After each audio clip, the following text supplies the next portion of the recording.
Now I'm recording. There we go. So I also did a cooking one. I am a really big fan of this recipe. It's called Cacio e Pepe, and I hope to show you guys how to make the perfect version of it. So our objectives today are going to be, after viewing the presentation, the learner will be able to make a delicious and creamy Cacio e Pepe, and learners will be able to communicate the history of the dish and where it originated. So I set this page up like this because when you're looking at recipes online, you have usually like 8 to 10 paragraphs of the person's background information on the recipe, and 9 times out of 10 I don't really care about it, and I just want to go straight to the instructions and straight to the ingredients and stuff. So I set this up separately, so if you want to learn about the history of it, you could just click on that and it'll take you to it. But if that's something you're not really interested in it, you can just go straight to the ingredients and the instructions separately without having to scroll through all of the history of things. But since this is the presentation, I'm going to take you to all 3 sections. So we'll start with the history. So the original recipe was created by what we assume or what we think are Italian shepherds in the 18th or 19th century. And they would add salted pecorino cheese, which is made from sheep's milk, so something they had an abundance of, to a very simple pasta dinner. And so that was something that was really easy for them to make while they were on the move doing their kind of shepherd thing. The one adjustment from that recipe to the recipe that we know today is that now we use peppercorn in it, or just black pepper. Um, Likely they didn't have that back then because peppercorn was really expensive, and we didn't really see that being added until the 1950s. The dish rose in popularity in Italy in the 1980s during what they called the slow food movement. It was kind of a backlash on fast food restaurants opening up through Italy. People were really upset about them, and they decided that they wanted to go in the other direction. And so Italy started this slow food movement, and that's when cacio e pepe really kind of catapulted into popularity. Um, the dish was relatively unknown in the US until about 2010, when the celebrity chef Anthony Bourdain gave this.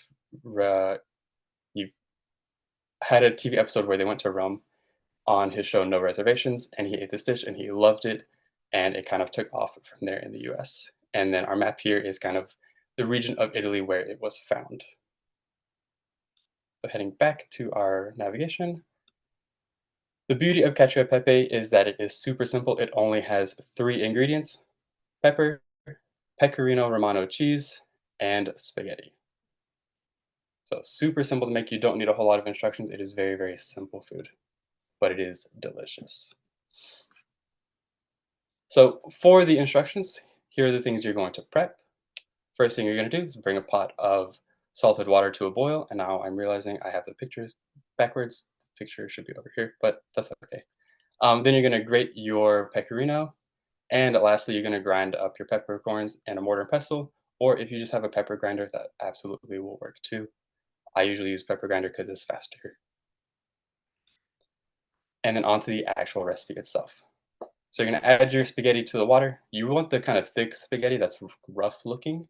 Otherwise, your sauce isn't going to stick to it as well. And you're only going to cook it for about 5 minutes because you want it to still be hard. You want it to finish cooking in the pan that we're going to use later. That's going to have some sauce in it. But while the pasta is boiling, you're going to add the ground pepper to the pan, to a separate pan, and you're going to cook that for about 30 seconds until you get that nice peppery smell in your kitchen, and it's going to smell really, really good. Just be careful not to burn it because burnt pepper tastes terrible. Once you've toasted your pepper, you're gonna just take a little scoop of that pasta water. It's about a quarter cup, but like a ladle will be fine. We don't really have to measure anything for this.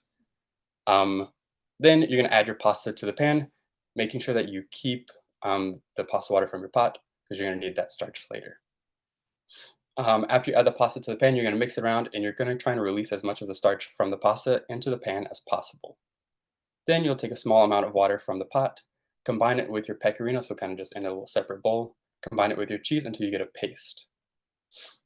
After you've cooked your pasta in the pan for about 5 or 6 more minutes, you should be reaching that al dente kind of stage where it's a little bit firm in the middle still.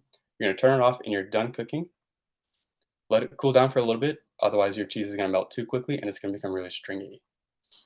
And then once it's cooled just for a little bit, for like 30 seconds, maybe a minute, then you add your pecorino, and then you're gonna stir really quick until everything's well coated, and it'll give you this really, really creamy and delicious sauce that covers the pasta fantastically.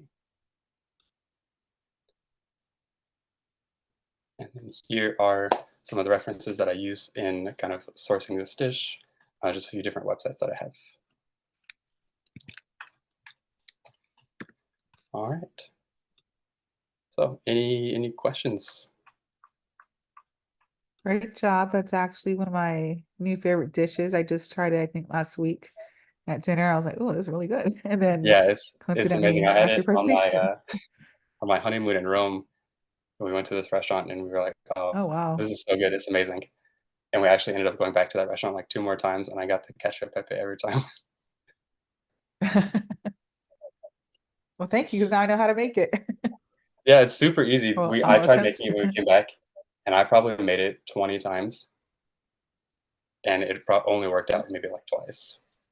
So I've like refined and figured it out over the years, which has been really nice. Wow. Well, good job.